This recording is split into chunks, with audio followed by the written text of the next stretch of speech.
అందరికీ నమస్తే. నేను మీ బ్రైటింగ్ మనోహర్, హిందూపురం. ఈరోజు వైకుంఠ ఏకాదశి సందర్భంగా పట్టణ ప్రజలందరికీ శుభాకాంక్షలు. ఈరోజు హిందూపురంలో వెలిసిన పేట వెంకటరమణ స్వామి దేవస్థానంలో వైకుంఠ ఏకాదశి ఉత్తర ద్వారం ద్వారా భక్తాదులంతా స్వామివారిని దర్శించుకున్నారు, వేలాదిగా వచ్చి దర్శించుకున్నారు. ఈ కార్యక్రమంలో ట్రస్ట్ మెంబర్స్ అంతా కష్టపడి టెంపుల్లో ఏర్పాట్లన్నీ చేసి ప్రజలకు ఎలాంటి ఇబ్బంది కాకుండా చేశారు. భారీగా పోలీసు బందోబస్తు ఏర్పాటు చేశారు. ఆలయ కమిటీ చైర్మన్ భగీరథి నవీన్ గారు మరియు ఆ కమిటీ సభ్యులంతా కలిసి టెంపుల్లో ఏర్పాట్లు అంగరంగ వైభవంగా చేశారు. ఈ కార్యక్రమంలో భక్తాదులంతా పాల్గొని స్వామివారి కృపకు పాత్రలైనారు.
అలాగే ఇప్పుడు మనము టెంపుల్ చైర్మన్ భగీరథి నవీన్ గారితో కొన్ని విషయాలు అడిగి తెలుసుకుందాం.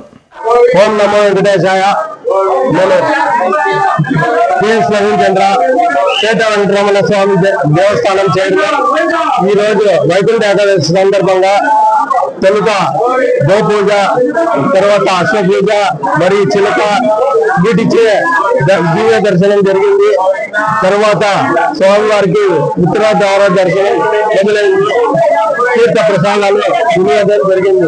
ఇట్లా ఆలయ కమిటీ చైర్మన్ భగీరథి నవీన్, హిందూపురం. అందరికీ వైకుంఠ ఏకాదశి శుభాకాంక్షలు అండి. ఈరోజు వైకుంఠ ఏకాదశి సందర్భంగా భక్తులందరికీ ఎటువంటి ఇబ్బందులు లేకుండా భద్రతా ఏర్పాట్ల పర్యవేక్షణలో భాగంగా క్యూ లైన్ మెయింటెనెన్స్ మరియు ట్రాఫిక్ డ్రైవర్స్ అన్ని ఏర్పాటు చేయడం జరిగింది. భక్తులందరూ క్యూ లైన్ పాటించి, ట్రాఫిక్ రూల్స్ పాటించి దర్శనాలు చేసుకొని అందరూ ఆరోగ్యంగా ఇంటికి చేరుకోవాలని ఆకాంక్షిస్తున్నాను. మరొకసారి అందరికీ వైకుంఠ ఏకాదశి శుభాకాంక్షలు.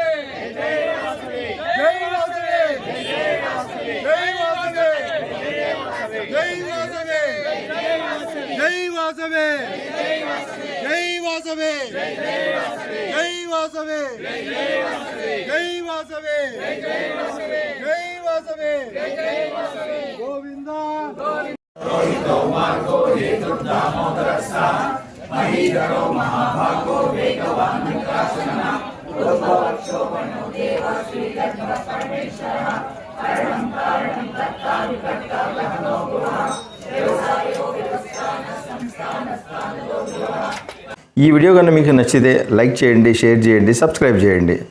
సో మరిన్ని వీడియోలు మీకు కావాలనుకుంటే సో చాలా అందరికీ మీరు ఫార్వర్డ్ చేయండి. అందరికీ థ్యాంక్ యూ.